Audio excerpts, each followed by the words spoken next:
In 1939, teacher Vera is looking for a summer job. Isaac, the recruiter at the agency, offers her a position as an assistant for the Owens, commenting she was chosen specifically by them. Vera's wary because she doesn't think she's suited for the position, but she changes her mind when she sees the Owens even sent money in advance. Meanwhile, Isaac's secretary is writing a bunch of invitation letters for the guests that will be attending the Owens special party. In another corner of the city, a broadcaster is hired to record a few lines that supposedly will be used in a play. A few days later, Vera is on the train on her way to her new job and can't help imagining a dangerous rope hanging from the window. She gets even more uncomfortable when she realizes she's being stared at by Philip, so she goes looking for a new place to sit, and after walking by businessman William, she ends up in the same cabin as Lawrence, a retired judge. On a road nearby, Dr. Edwards trying to drive responsibly but almost gets in an accident when he's passed by Anthony, who drives like a maniac. A few hours later, all these people gather at the dock with General John to take a boat to Soldier Island, where the party will be held. But when they get there, they're surprised to discover the Owens haven't arrived. Butler Thomas and his wife Ethel explain the hosts will be arriving later and introduce them to the final two guests that got here earlier on their own, Anthony and Emily. The guests then proceed to get comfortable in their rooms. William takes some notes about the others because somehow he already had a full list of everyone's names. Philip takes a gun out of his suitcase that he hides on the night table, and Anthony has fun with an illegal upper. The guests also discover that in every room of the house there's a framed poem called 10 Soldiers, which tells the story of 10 men that got together to dine and died one by one in different ways. Afterward, Vera takes a look around the house and ends up in the below stairs, only to be stopped by Ethel, who points out this area is staff only. Vera explains she was hired as an assistant, but Ethel tells her the Owens left explicit instructions of treating her as a guest. In the evening, dinner is announced with a gong, and the guests gather in the dining room where they discover that in the middle of the table there are 10 figurines to match the 10 soldiers from the poem. Dinner goes well with lots of conversation, yet the Owens still don't show up, and Thomas explains there isn't a telephone to check on them. When the conversation touches on the matter of cars, Edward realizes Anthony is the guy that ran him off the road, but Anthony denies it and triggers an argument. The other guests quickly cut it off, making Anthony offer a very fake apology. After dinner, the piece is interrupted when a strange voice coming from a speaker proceeds to name all the guests to accuse them of murder, even mentioning the name of their victims. All the guests are offended by this and demand an explanation, so Thomas takes them to the room Vera saw earlier and reveals this had been a recording. At that moment, the voice accuses the staff members of murder as well, and Thomas has to go check on Ethel because she's having a panic attack that makes her pass out. While Thomas takes Ethel to her room so Edward can check on her, Anthony freaks out and grabs William to demand answers since supposedly he was close friends with the Owens. William has not choice but to confess he's a detective and not a businessman. Edward prepares a mild medicine to help Ethel sleep, and after he leaves, Ethel freaks out about having been discovered, but Thomas tells her to keep quiet. A moment later, everyone gets together to discuss what happened, and Thomas explains the Owens left him instructions to play the record after dinner, but he had no idea of its contents. Thomas wouldn't have played it if he had known and explains that he and his wife didn't kill anyone, but in a flashback, it's shown he did use a pillow to kill their previous employer while Ethel watched. Anthony and Emily deny knowing what the recording was talking about, and Edward explains the name mentioned by the recording was a surgical patient whose procedure got the usual complications and didn't survive. John says his supposed victim was just a soldier that died in the war, and Lawrence explains he gave the death penalty to a criminal that everyone thought innocent, but he had access to extra evidence as a judge. William's man drowned in his own puke while in jail, and Vera worked as a governess for a little kid that sneaked off and drowned in the sea when he wasn't supposed to swim. All these were clearly accidents, but Philip doesn't deny his own case and admits he did kill 21 men in Africa. Everyone else calls him a monster, but Philip points out he was on a job and wasn't any different from regular soldiers. This prompts Anthony to suddenly remember the names. They were two kids that were playing in the dark and he accidentally ran over them with his car. However, in his memory, it's clear that it was daytime and he was just driving like a maniac. After telling his story, Anthony takes another sip of his drink and suddenly begins choking. The other guests carefully lower him on the floor, but when Edward checks on him, he confirms Anthony's already dead. The men take the body to Anthony's room and find the illegal uppers, but William forbids them from hiding them because this is now a police investigation. Afterward, everyone agrees to go to bed and leave in the morning. Ethel continues to have nightmares about the night of the crime, but her dreaming is interrupted by a mysterious knock on the door. Edward also spends the night having nightmares about the operation that went wrong, filled with blood and guilt. He's suddenly woken up in the morning by Thomas, who wants him to check on his wife. Unfortunately, by the time Edward gets there, he can only confirm Ethel has been dead for a few hours. Meanwhile, Philip decides he'll go to breakfast with his gun just in case. When he leaves his room, he finds William looking at Anthony's body and making an important discovery: Anthony's mouth smells of cyanide. Edward bumps into Vera, who brings him to the dining room to show him that now there are only 8 figurines on the table. Edward doesn't take her seriously, and after he leaves, Vera has a vision of her old employer Olivia that reminds her of the day she lost the kid. She, Olivia, and the child Cyril were having a nice day on the beach, and Olivia had to scold Cyril for wanting to swim when he wasn't strong enough to do it. Later they were joined by Cyril's uncle Hugo, who Vera instantly fell in love with. A moment later, everyone has breakfast prepared by Thomas, and Vera insists on asking about the figurines, but the others swear they didn't touch them. Vera is still worried because Anthony's and Ethel's deaths match the lines of the poem, and she thinks healthy young men like Anthony don't die out of nowhere. She wonders why Edward brought medicines with him if he came for a party and not for work, prompting Edward to admit he was supposed to treat Mrs. Owen. Vera still thinks they should check his bag, and Edward finally gives in, but only after pointing out that then they should also check Lawrence's things because Edward saw him in the cancer ward in his clinic. Both suitcases are checked, but they only find mild medicine, nothing dangerous, and an offended Edward throws Vera's suitcase open in revenge.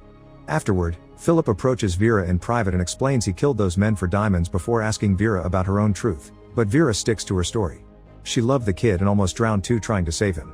Meanwhile, John's packing his things and remembering the day his friend Henry died.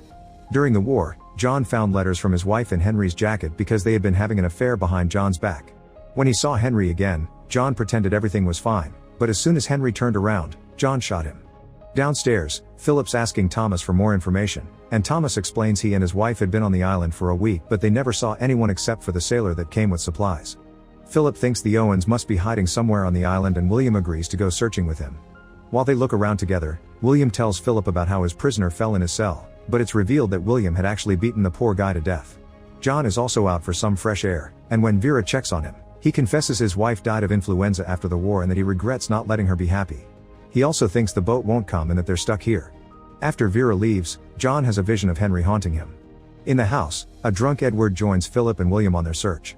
They hear a noise coming from Anthony's room and Philip rushes in with his gun out, but it's only Thomas, who was looking for a camp bed that was stored in that room because he doesn't want to sleep next to his wife's body. Unlike the guests, he isn't allowed to leave when the boat comes. In the meantime, Vera helps Emily with her wool and gets to hear her story, which she hadn't wanted to share in front of the men. Emily had hired a foundling girl as her maid and taught her all she knew, but the girl got into trouble and Emily refused to help her, so the girl ended things for herself. After Vera goes inside for some tea, Emily notices there's a storm coming, but the birds are actually strange. When she comes closer to check, she discovers the birds are flying above John, who is now dead. A moment later, the men bring John's body inside, and William confirms this is without a doubt murder. Vera checks the figurines again and notices another one went missing. Remembering how she failed to save Cyril and scared by all these deaths, Vera goes to the beach to end things, but Lawrence stops her and brings her back into the house. The guests have a meeting to discuss things and start by asking Philip about his gun. He explains he wasn't invited here, he had also been hired by Isaac under Owen's orders, who paid him well for coming as a mercenary ready to act if necessary. Lawrence came because he was told a friend of his was going to be here. Emily came because Mrs. Owen had been interested in her work on education. William was told someone would come under false pretenses and a cop would be needed, so Owen supplied a list of guests, and Edward came as a doctor for Mrs. Owen. However, everyone got these invites through letters and never got to meet the Owens. At that moment, Lawrence realizes that the initials that signed the letters were UN Owen, which sounds like unknown. Lawrence thinks this is a riddle and the killer is one of them. Meanwhile, Thomas discovers there are some liver and kidneys missing from the fridge. The boat never comes, so when night falls, everyone goes to sleep and locks their doors. Emily prays for protection and gets terrified when she has a vision of her maid appearing next to her. The next morning, Edward desperately hits the gong downstairs to make everyone wake up because he found Thomas dead. The killer had used an axe, once again matching the poem and proving Vera right. While Philip and William take the body to his room, Vera makes coffee, but Emily doesn't drink it because she can't trust it.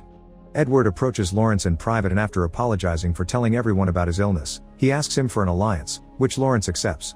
Sometime later, Vera is walking through the house when she sees something that shocks her and makes her check on the figurines, confirming another one's missing. She then hits the gong to call for everyone and show them Emily's also dead. The killer used a knitting needle to imitate the bee's sting from the poem. After taking Emily's body to her bed, Philip returns to his room, only to discover his gun's gone. He calls for a meeting and points out he had locked his room, which means someone must have a master key. An argument begins as they start accusing each other of being the killer, and the tension only goes away when William offers as an alibi that he had been constipated in the bathroom. Afterward, they search every room for the gun, and they even undress to only wear a towel or a robe in order to avoid hiding anything in their clothes. Vera changes into the swimming suit she had been wearing the day Cyril died, which makes her remember how Cyril had wanted her to marry Hugo and be his aunt. When she looks at herself in the mirror, Vera finally notices that there's a strange hook on her ceiling. Later, when Vera sees Philip in just a towel, she decides to undo her robe as a silent method of flirting, and they agree to start calling each other by their first names, unaware that Edward's watching them. All the bedrooms are clear, So the group begins searching the rest of the house, but they don't find anything. For dinner, they eat directly from the cans to make sure nothing is poisoned while the camera reveals the gun and the key are hidden inside a bare rug. Later while they drink, Vera keeps thinking about Cyril and a conversation she had with his mother. Olivia explained she hadn't known she was pregnant when her husband died, so Hugo stepped in to inherit everything. But when Cyril came along, all his dreams of fortune were shattered. Vera decides she wants to make some tea and everyone goes with her to the kitchen for safety. The men take the chance to ask Lawrence about all the death penalties he's given, and Lawrence admits he went to see every criminal die because it was his responsibility. The recording had accused him of killing Seaton, who the news thought was innocent, but Lawrence had been given Seaton's diaries where he wrote all the dirty things he did. Seaton had been different because he refused the hood in order to look Lawrence in the eye while he died, and that look still haunts Lawrence. Hearing the word haunt makes Vera see Cyril standing nearby, but also makes her remember getting frisky with Hugo on the beach. Afterward, Lawrence goes to the living room to read and Vera returns to her bedroom. While she's washing her face, Cyril appears behind her, and suddenly a hand appears on the sink and tries to kill her. As memories of Cyril's death flood her mind, Philip and Edward come to the room to find her on the floor, explaining she had had a panic attack. She turns down the brandy that William brings her because she's suspicious, so Philip goes looking for a closed bottle. The group begins to drink and discuss the weird hook in Vera's bedroom, but they suddenly realize Lawrence didn't come when Vera screamed. They rush downstairs and discover Lawrence has been shot in his reading chair, just like the poem says. The body is taken to the corresponding bedroom, and while everyone argues over accusations, Vera finds another figurine gone. The group hates the fact they can wait to die, so they decide to throw a party where they get drunk and consume Anthony's illegal uppers while listening to the recording with the accusations. Philip and Vera get very close while dancing, and Edward tells William about his suspicions of the young couple working together. Philip promises Vera that he'll protect her, and when it's time for everyone to go to bed, Philip follows Vera to her room so they can spend the night getting busy. Meanwhile, William thinks about the night his prisoner died. The poor boy had been accused of watching other men inappropriately in a public bathroom, and William tries to imagine himself letting the guy go, but even in his imagination he ends up killing the guy. At that moment, William hears a noise and leaves the room to discover Edward running downstairs, so he goes to pick Philip up to go after him together. Vera is left alone in the room and begins thinking about the past again. While she was in the hospital after she almost drowned trying to save Cyril, she was visited by Hugo, who acted very cold toward her. He informed her she was fired because there wasn't a kid for her to watch anymore, but he left her some money and refused to see her again. Sometime later, Philip and William return without having found Edward, but Philip does find his gun just lying on his bed and another figurine goes missing. Vera remembers that the next death is by a red herring and thinks Edward's still alive, especially since the party had been his idea. William begins wondering if they're all already dead and this is hell, finally admitting he did kill his prisoner, and Philip has to calm him down. Afterward, William begins looking for Edward, only to suddenly see a huge bear coming after him. Philip and Vera go to the cliff with the intention to start a big fire that could get a boat's attention, but they realize William didn't come with them. They return to the house and find William dead under the bear rug, matching the zoo bear from the poem. Now there are only 2 figurines left on the table. Then Philip and Vera return to the cliff, noticing something on the rocks now that the tide has lowered. It turns out to be Edward, who is also dead. Vera asks Philip to move the body, but as soon as he turns around, Vera steals the gun from his pocket, thinking he's the killer. Philip tries to take the gun from her and in the struggle, his shoulder's shot. Vera then shoots all the remaining bullets until he's dead.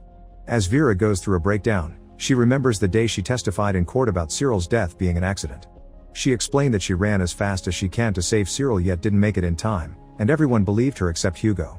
When they talked in private, Hugo pointed out he saw her run while playing games and she was very fast, thus he believed she slowed herself down to let Cyril die. Vera denied it, but in her memory, it's revealed Cyril didn't sneak off. Vera told him to go swimming and she did slow down on purpose so Hugo could inherit the money. At that moment, Vera sees Cyril again, who takes her back to the house to show her the hook in her bedroom now has a rope. Vera gets in the chair and decides to end things like in the poem, only to change her mind when she sees the door open and Lawrence comes in. In her shock, she accidentally kicks the chair, so she tries her best to stay up while barely breathing and hearing what Lawrence has to say. It turns out the Owens don't exist, and everything had been a plan by Lawrence to get justice for all the people the guests killed. He had faked his own death using the liver and kidneys he stole from the fridge, and everyone believed the doctor when he confirmed it, but Edward had lied for the sake of their alliance. Lawrence explained Seaton's diaries weren't made public because they were too disturbing, but they woke something in Lawrence, and when Seaton looked at him when he died, Lawrence finally understood they were the same. Lawrence's tumor never got better and he's planning to use the gun to match his own death with the poem. That way the police will find 10 bodies but no murderer because they'll be chasing after the non-existent Owens. Vera tells him there aren't any bullets left for him, so they should lie together and tell the police Philip killed them all. However, Lawrence moves the chair and finally kills Vera as he reveals he still has the bullet he took from the gun to fake his own death. Afterward, Lawrence goes to the dining room and puts the 10 figurines together again. He prepares the chairs and drinks to make it look like he had company, then uses the gun to finish the plan exactly like the poem. Make sure to subscribe and turn on notifications so you can watch more videos like this. Thanks for watching.